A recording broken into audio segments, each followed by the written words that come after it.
زندگی سے کبھی پیار نہ کرو، یہ کسی سے وفا نہیں کرتی، اور موت کو کبھی مت بھولو، یہ کسی کو دھوکہ نہیں دیتی۔ لوگ کہتے ہیں دولت رکھو، برے وقت میں کام آئے گی۔ میں کہتا ہوں اللہ پر یقین رکھو، برا وقت ہی نہیں آئے گا۔ دوست بنانے سے پہلے کسی کا چہرہ مت دیکھیں، بلکہ اس کا اخلاق اور چاہت کو دیکھیں، کیونکہ اگر سفید رنگ میں وفا ہوتی تو نمک ہر زخم کی دوا ہوتی۔ وضو سے شکل، نماز سے عقل، اور قرآن سے نسل پاک ہوتی ہے۔ جو عبادت اخلاق اور کردار پر اثر انداز نہ ہو سکے وہ مشقت کے سوا کچھ نہیں۔ گھر مال و دولت سے نہیں، اخلاق سے آباد ہوتے ہیں۔ مٹی کے اوپر محل بنانے کی فکر کے ساتھ ساتھ مٹی کے نیچے بھی محل بنانے کی کوشش جاری رکھیں۔ باپ امیر ہو یا غریب، بیٹیوں کے لیے ان کا بادشاہ ہوتا ہے۔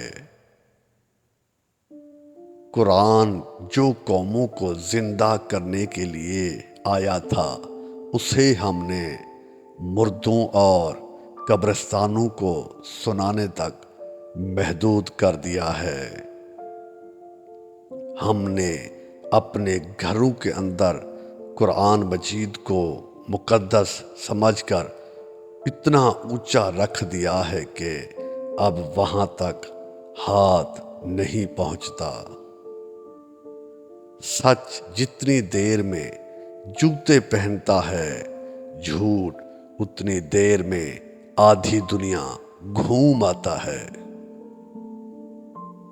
ٹوٹا ہوا یقین اور گزرا ہوا بچپن، یقین مانیے کبھی واپس نہیں آتا۔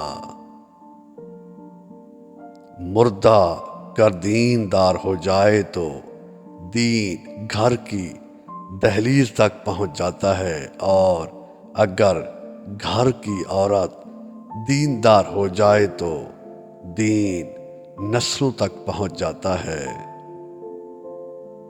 جب رزق میں کمی واقع ہونے لگے تو کثرت سے اللہ سے استغفار کیا کرو۔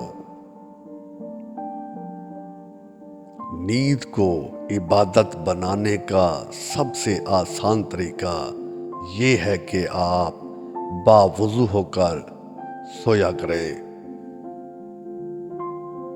کائنات کی سب سے مہنگی چیز احساس ہے، جو دنیا کے ہر انسان کے پاس نہیں ہوتا۔ آنسوؤں کا جاری نہ ہونا دل کی سختی کی وجہ سے ہے۔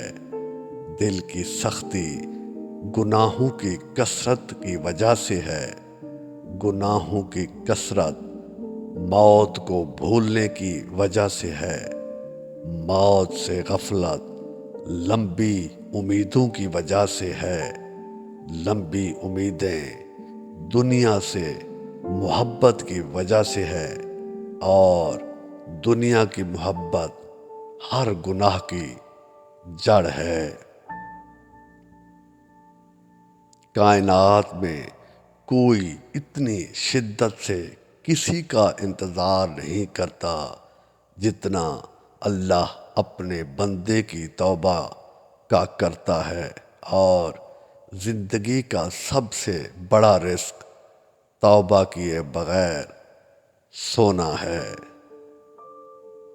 اللہ تعالیٰ نے عورت کا رتبہ بہت بڑا رکھا ہے، اتنا بڑا کہ رحمت بن کر آتی ہے اور جنت بن کر جاتی ہے۔